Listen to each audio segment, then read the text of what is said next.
Winnie, I'm home with 2 girls. Winnie's my cat, by the way.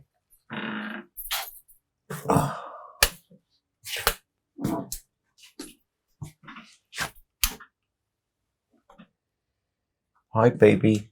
Hi, baby. Hi, baby. Hi, baby. Yes. Yes, I know. Yeah. And please say, oh yeah, look, there's some strange people, look.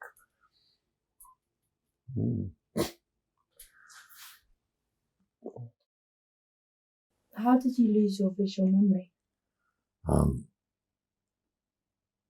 It was something that progressed over a long period of time called small vessel disease in the pons region of the brain. And it builds up a bit like blood clots. And so it stops signals going up and down to my body, to my brain. It also affects memory and visual memory, specifically in the occipital region of the brain. And so I lost it. You can't visualize your kitchen? No, not when I'm not here. No, nothing. I can't visualize anything. If you say to me, fridge, I can't visualize a fridge. So every time you return? Yeah, it's familiar because I know it, but I don't know it, so it's always new. It's like when I meet you for a coffee, I see you, I recognize you, a different part of the brain, that's the front bit. I know who you are, Taba, but when you go, I don't have a picture of Taba. I don't know what you look like. I can say, we've got long, scruffy hair. And my neurologist said it's a bit like, your hard drive is perfectly intact, but someone's unplugged the monitor. How have you approached life since losing your vision? By not believing I'd lost it. Because visual images, photography, painting, objects, everything, been my whole life. And I had a very rich inner visual memory. I started collecting objects and making my flat into what it is now. But it wasn't a conscious effort to make it into what it is. It just kind of grew that way. And it's only as it started growing that I began to realize what I was doing. And that, I was recreating my memory, my visual memory externally, a bit like an external hard drive, in my flat of my childhood. Because I've got no memory of my childhood. In fact, I'm a man who's got no pictorial history. If that makes sense. Well, it might not to you, but it does to me. It makes sense because when I come in, I sit round with all the things that I have. They're all references and reference points to parts of me and parts of my life, my history. Everything has got a resonance to it. Even though I've got no visual memory, the visual objects around me and why I've got so many is because they all kind of interrelate. I feel okay here. I feel comfortable. It's just me. Do you have a room that you feel particularly comfortable in? Because one room, my day room, my bedroom, the Museum of the Mind. Yeah. What are the clowns about? Well, the clowns. There's one there, one up there, and I'm the fourth. Because we're all clowns.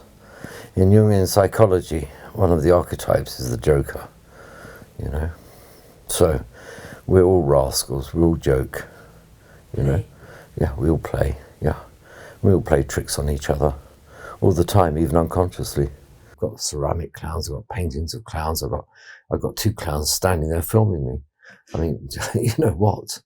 I've got this clown is trying to bite me. Thanks for that, Winnie. They make me not take myself too seriously. You take it too seriously, you put yourself in a place you don't want to be. But it reminds me of myself, this picture. Kind of got my knees. Would you say you get obsessive once you meet an object that you especially like? Well, I think the teapots get obsessive when they meet me. They say, buy me. And I said, well, I don't want another teapot. I don't even drink tea out of teapots. In fact, I don't even drink tea. I've left all my teapots to Anastasia. Why is that? Because she loves teapots and I love Anastasia. So when I die, she's going to have the whole cabinet of teapots.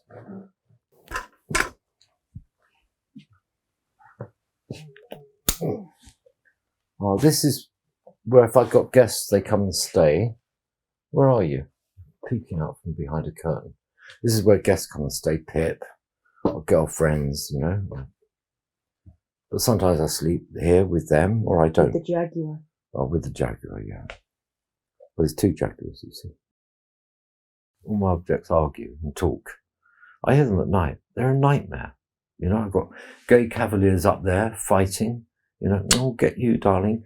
And I've got these two in here, you know, out drinking tea. My God, they moan all the time about each other. They just don't stop. The man is trying to make the woman his shape, and the woman is trying to make the man her shape. And it never works, because he's saying to her all the time, why don't you drink your tea like this? And she's saying, no, you drink your tea like that. And then I look at them and I say, well, she can't drink her tea. She hasn't got a cup and she's lost her hand. In fact, my father said something to me when we were fishing when I was about 8 or 9 that really stuck in my mind. And it was about relationships. And probably he was thinking about himself at some level. But he said, Michael, he said, open your palm of your hand. And I did. And he said, now imagine a butterfly lands on it. You look at the butterfly, you think, how beautiful is that butterfly? You know? And then he said, but if you try and keep the butterfly, try to possess it, it's dead. He said, you have to leave it alone, just let it be where it goes. And so I've only ever journeyed with women. Listen, although I've got a lot of things and a lot of collections and, you know, I mean, I don't own anything. They don't belong to me. I'm just looking after them. And then when I die, then other people look after them. They'll be the custodians of these things. So you're journeying with these objects? I'm journeying with these objects and they're journeying with me until our journey comes to an end, as it will, probably in this flat, probably in the day room, you know, in that bed. And that's it. And then these will belong to other people. They'll look after them.